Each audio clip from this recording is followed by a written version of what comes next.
Hi guys, it's Patti here, and today I wanted to talk to you about making gluten-free flour. Now, obviously, you can buy gluten-free flour just about anywhere now. The only problem is it can get quite expensive, especially if you want to bake in large amounts. So I found a recipe from the gluten-free girl and the chef, which I think is fabulous because she breaks it down by the different types of flours that you can use and still get a great gluten-free flour mix. So I'll add that link below that you can just click on to kind of get some more ideas. But I'll show you what I do today. First of all, I got a scale here, and as you can see, it's a baby scale. So I've used this scale when my kiddos were younger, but for the sake of not having to buy another kitchen scale, I'm just utilizing this scale because it works the same. So I'm going to go ahead and turn it on. I've already got my bowl on here to tare it out, and as you can see, it'll be at 0. So the 4 ingredients that I use here is sorghum flour, millet flour, arrowroot flour, and a potato starch. So let's start with the sorghum flour. I used 200 milligrams of the sorghum flour. Let's see if I can get the reflection out of there. There you go. And I use Bob's Red Mill, and it's just a sweet white sorghum flour. And the reason I use the sorghum is because sorghum has quite a bit of nutrients in it, vitamins and minerals. So the vitamin content, they have protein, riboflavin, niacin, thiamine. The minerals are iron, potassium, phosphate, and calcium. This is an ancient grain that originates in Africa, and it's also a good source of fiber. So for the 200 grams, put that in here.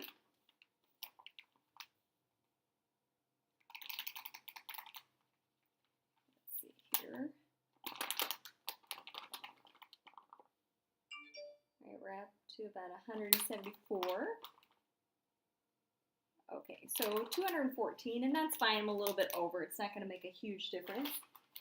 Okay, so I'm going to take, here's what that sorghum flour looks like. And I'm going to just add it to a big bowl here and mix all my flours together. Okay, so then the next flour I have is a millet flour. Here's the millet flour. I get mine from Natural Grocers. It's just an organic brand. I like it. And again, this is going to be 200 grams of the millet flour.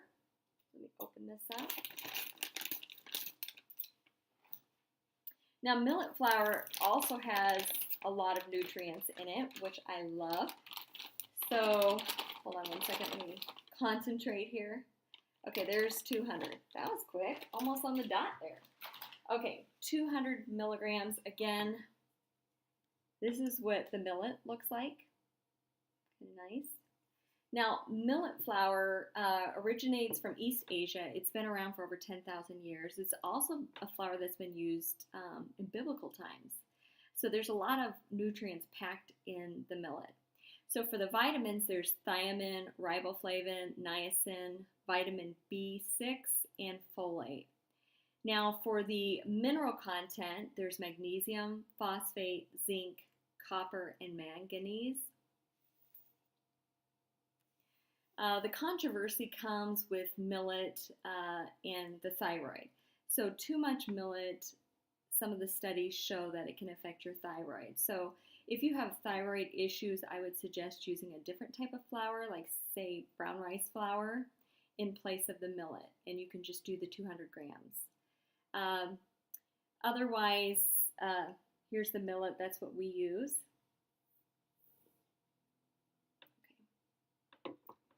All right, so then the next flour is arrowroot. This is the starch portion. Here's the arrowroot, the starch portion of the flour mix. Now arrowroot, I use 300 grams of it, and there's not as much of a nutrient value in this as the 2 other flours, but the vitamins, there's folate. For the mineral value, there's manganese and smaller amounts of copper, calcium, and iron. Okay, so let's get the 300 grams in here.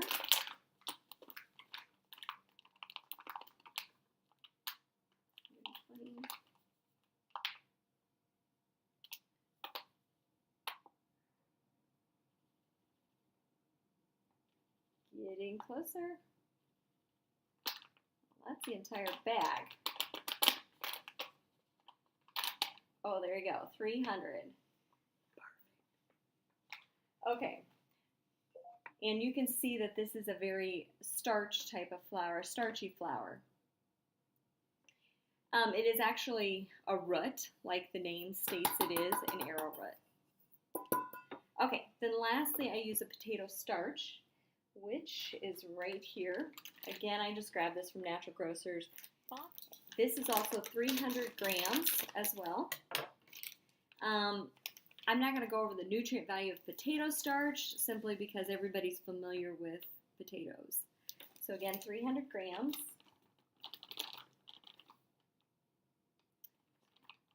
Okay, we're up to 260. Ooh, went a little over. Okay, let me see. I'm going to take some of it out because that's over by 20 almost. So let's get some of it out of there.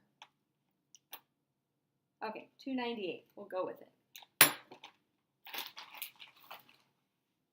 Okay, so potato starch, again, a very starchy looking flour. And add it in here.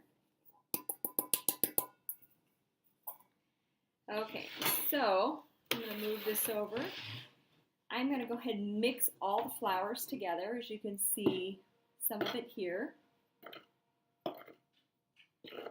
I'm going to go ahead and mix it, and I'll show you the end product here.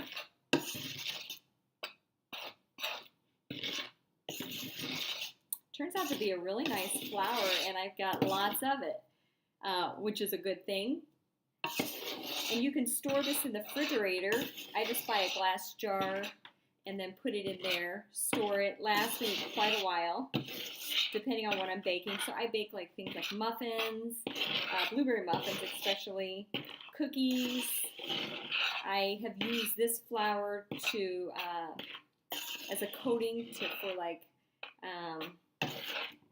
chicken fried steaks, or if you're frying with anything that you're needing some type of gluten-free flour. This works out nicely. Okay, so I've got it mixed up real nice here, and I'll show you.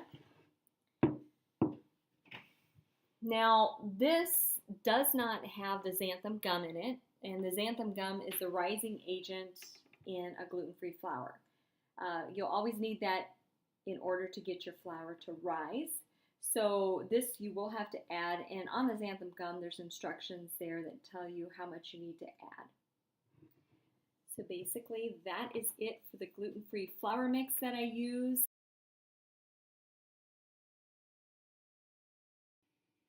So I do the gluten-free flour because my youngest kiddo is on the spectrum for autism, and then we found he has a sensitivity to gluten, and we've seen huge improvements in his behavior and his eczema when I switched him over to gluten-free.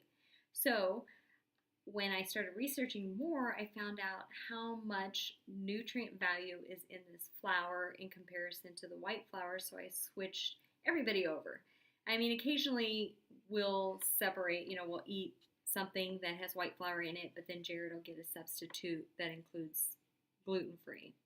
But overall, I started doing research on how to make gluten-free flour because of my son and wanting to make sure that I had something good for him and something that could also work with the baked goods I made for him prior to switching him over.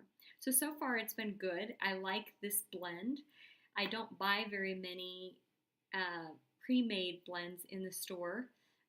Simply because this one works out well for us. It does take a little bit of time, as you can see, and then you got to buy the ingredients. But to me, it's well worth it.